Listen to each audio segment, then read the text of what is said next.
तो देखो पुलिस का सबसे नीचे होता है कांस्टेबल, ये सबसे नीचे होता है। कांस्टेबल के ऊपर होता है ASI, archaeological survey of India, मतलब बताओ क्या होता है, असिस्टेंट सब इंस्पेक्टर। इसके बाद एसआई सब इंस्पेक्टर, इसके बाद आई इंस्पेक्टर। जो इंस्पेक्टर्स में सबसे ऊंचा होता है उसको एसओ या एसएचओ कह देते हैं। अगर आप उत्तर प्रदेश में हैं, यूपी में हैं तो एसओ बोल देंगे, दिल्ली में तो एसएचओ बोल देंगे, ठीक है। ये एक पुलिस स्टेशन, पुलिस थाने का प्रभारी होता है, ठीक है। थानाधिकारी आप कह सकते हैं हिंदी में इसको, दरोगा इसको बोलते हैं ना, दरोगा। हाँ। एसओ के ऊपर देखिए, एसओ के ऊपर होता है डीएसपी, या इसको सीडीपीओ भी कहीं कहीं बोल देते हैं। कुछ राज्यों में सीडीपीओ कहते हैं, कुछ राज्यों में डीवाईएसपी या डीएसपी कह देते हैं।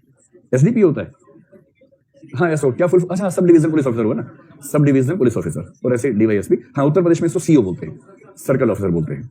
तो डीवाईएसपी, एसडीपीओ, सीओ, ये एक ही रैंक है। इसका मतलब जिसके अंडर 2 या 3 एसएचओस काम करते हैं, एसओस काम करते हैं, उसको बोलते हैं, इसमें से किसी नाम से बोलते हैं। इससे एकदम ऊपर जो व्यक्ति होता है उसको बोलते हैं ASP, assistant superintendent of police. ये वही है जिसको यूपी जैसे राज्यों में एसपी सिटी, एसपी रूरल, ये जो बोलते हैं ना, अगर एसपी के साथ कोई शब्द लगा हो, एसपी ट्रैफिक, एसपी सिटी, इसका मतलब वो बेसिकली कौन से रैंक पे है, एएसपी रैंक पे है। एएसपी के ऊपर जो रैंक आता है उसको बोलते हैं एसपी। अब क्या होगा कि इसी लेवल पर एएसपी के इक्विवेलेंट एक व्यक्ति होता है एसीपी। अगर कमिश्नरेट सिस्टम है तो ये एसीपी हो जाएगा, सुपरिंटेंडेंट सिस्टम है तो एएसपी हो जाएगा। तो एसपी के इक्विवेलेंट होता है डीसीपी। दिल्ली में डीसीपी नहीं होता, दिल्ली में इसको बोलते हैं एडिशनल डीसीपी। दिल्ली की रैंकिंग थोड़ी सी अलग है, मुंबई की रैंकिंग में जाएंगे तो डीसीपी हो जाएगा। तो आमतौर पर एसपी और डीसीपी बराबर है। दिल्ली में जो एडिशनल डीसीपी है वो एसपी के बराबर है। और इसका मतलब एक छोटे जिले का प्रभारी ये व्यक्ति होता है। जो आईपीएस 4 साल से 9 साल के अनुभव के बीच में है वो आमतौर पर एसपी या डीसीपी, और दिल्ली में तो एडिशनल डीसीपी के रैंक पे रहता है। जब सर्विस 9 साल की हो जाएगी तो ये व्यक्ति हो जाएगा एसएसपी, और ये व्यक्ति दिल्ली में है तो डीसीपी हो जाएगा, और ये दिल्ली से कहीं बाहर है, मुंबई वगैरह में है तो इसको फिर एडिशनल डीसीपी बोल देंगे, एडिशनल सीपी बोल देंगे, सॉरी एडिशनल सीपी, तब ये एडिशनल सीपी हो जाता है। स्पष्ट हुआ एकदम। अभी कितने 9 साल हुए, अच्छा 9 साल में रुकिए, 9 साल में डीसीपी ही रहेगा वहां भी, 9 साल में 14 साल में चेंज करते हैं, ठीक है। अब 14 साल की सर्विस होता है ये व्यक्ति डीआईजी हो जाएगा, और यहां ये व्यक्ति एडिशनल कमिश्नर ऑफ पुलिस हो जाएगा, एडिशनल।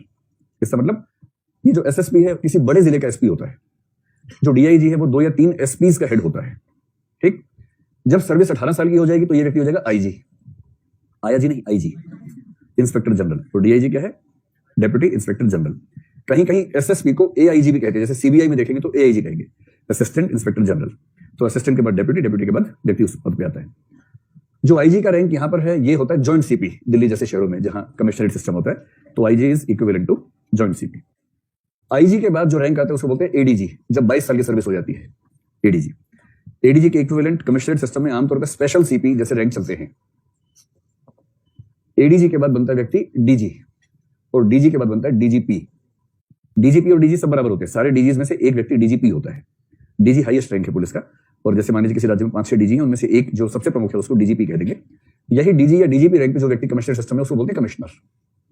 तो आमतौर पर कमिश्नर, और अगर कमिश्नर किसी महानगर का, जैसे मुंबई का कमिश्नर डीजी रैंक का अधिकारी है, दिल्ली का पुलिस कमिश्नर डीजीपी रैंक का अधिकारी है, लेकिन नोएडा और लखनऊ में जो कमिश्नर बनेगा वो एडीजी रैंक का अधिकारी है। जो आपने केस पढ़ी होंगे ना, उसमें लिखा है कि एडीजी रैंक के अधिकारी को पुलिस कमिश्नर बनाएंगे। इससे तो सीधे क्या बनना चाहते हो, डीजी। लेकिन वो मतलब सीधी एंट्री पुलिस में जो होती है ना, पुलिस में एंट्री के 4 रास्ते हैं। एक है कांस्टेबल बने, एक है सब इंस्पेक्टर बने, एक है डीएसपी बने, और एक है एएसपी बने। ये 4 ही एंट्री लेवल से। तो पुलिस में सबसे ऊंचा एंट्री लेवल है एएसपी, और एएसपी पे एंट्री करने वाला व्यक्ति होता है आईपीएस, और डीएसपी पे एंट्री करने वाला होता है पीपीएस, एसआई पे एंट्री करने वाला एसआई ही होता है, और कांस्टेबल पे कांस्टेबल ही होता है। तो एसआई और कांस्टेबल राज्य सरकार के पास होता है पूरी तरह से। ये जो पीपीएस है ये राज्य सरकार करती है, किंतु इसमें आगे चल के आईपीएस बनने का स्कोप रहता है, और आईपीएस तो केंद्र करती है जो राज्य को अलॉट कर देती है। क्या चीज, ये जो सब इंस्पेक्टर होते हैं आमतौर पर इनकी रिटायरमेंट एसीपी या एएसपी रैंक पे हो जाती है। कोई सब इंस्पेक्टर एसपी बने ऐसा अनुभव मेरे पास आज तक नहीं है, लेकिन जो डीएसपी होते हैं यहाँ पर डीआईजी रैंक तक चले जाते हैं। समझ रहे हैं, जो डीएसपी बनेंगे एएसपी एसपी यहाँ तक जाते हैं, लगभग डीआईजी तक। हाइट का कंपल्सन है आईपीएस में। तो पुरुषों के लिए 5'6" 165 सेंटीमीटर, लड़कियों के लिए 155 सेंटीमीटर, यानी कि 5'2". दरोगा एसएचओ एसओ एक ही बात होती है। एसआई को मुझे नहीं पता दरोगा क्या होता है। चलिए, लेकिन दुनिया में सबसे ताकतवर पद जो 2 माने गए हैं, एक है पटवारी और एक है दरोगा। इनसे बड़ा कोई पद नहीं है।